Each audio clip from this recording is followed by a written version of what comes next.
the participants. Firstly, I would like to thank the High Commissioner of Ghana, New Delhi and the International Women's Club who invited me to this International Congress on need for women's leadership in fighting against COVID-19. My name is Parveen Rani and I am from London. I am an educationist by profession and a social activist by heart. Any woman who understands the problems of running a home will be nearer to understanding the problems of running a country, as rightly said by Margaret Thatcher.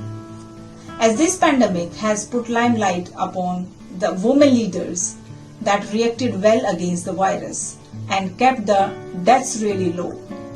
Women make up less than 7% of world leaders globally, but if anyone could be said to be having a good pandemic, it has disproportionately been some of these female leaders.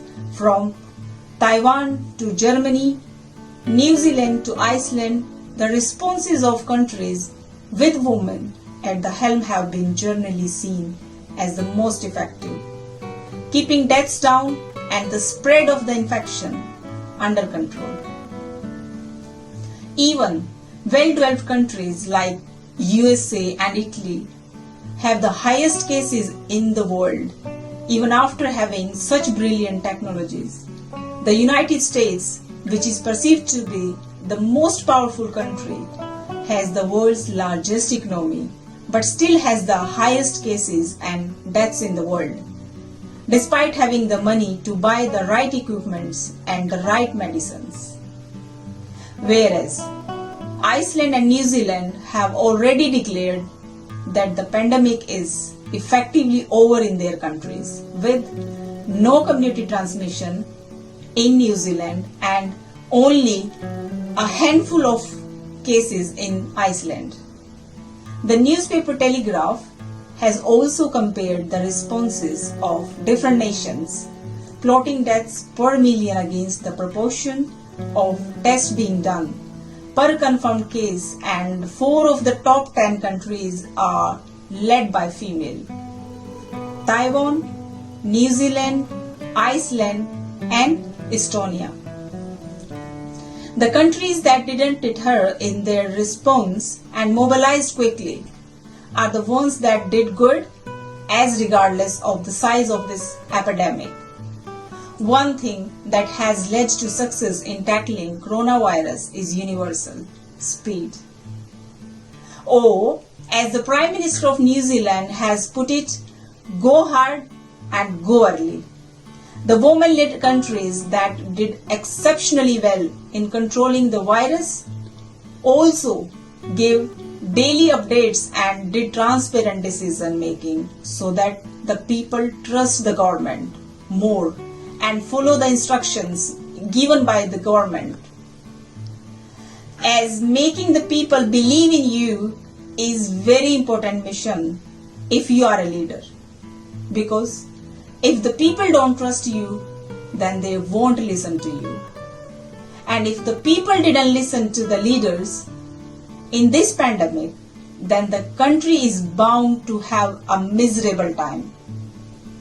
In this lockdown period, we have come to learn a lot of new things, be it about ourselves or the country itself. And one of the thing out of the many is that a country should be self-reliant for their own survival, but not many countries can survive by themselves if they are isolated and their supplies are cut off from the other countries. That is because they are dependent on other countries too much and don't themselves have sufficient resources to survive alone. Did you know? Before this coronavirus, China was supplying USA 97% of their pharmaceuticals, and their even military equipments were supplied by China. Even a superpower like USA was dependent on another country. So it's not really very rare to find countries that are dependent on other countries for their survival. Three things a country should always be in control of for their survival: food, medicine, and defense. These are the main things that a country should always have to keep their citizens from panicking.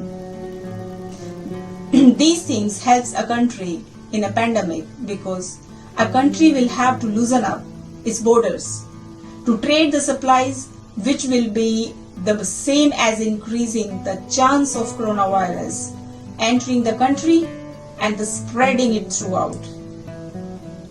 Right now, I know we are all scared, but we all need to acknowledge the fact that the world has gone through tougher time before, such as slavery, world wars, and diseases such as Zika, SARS, Ebola, and many more life-threatening diseases and situations. But each time we all came out stronger and with more unity, because the new generation learns from the past mistakes and figures how to make things better. What the world also has to understand is that we might have to live with this virus for a long time, till the vaccines are available, and we will have to learn to cope up with the restrictions that comes with this virus. But even though there isn't any cure yet, people are still getting well. It's because of their immunity system, and thanks to the hardworking doctors who are risking their own lives to save others. We all need to make sure that we are staying healthy by exercising and eating healthy food, as keeping good health is vital for us to get through this pandemic.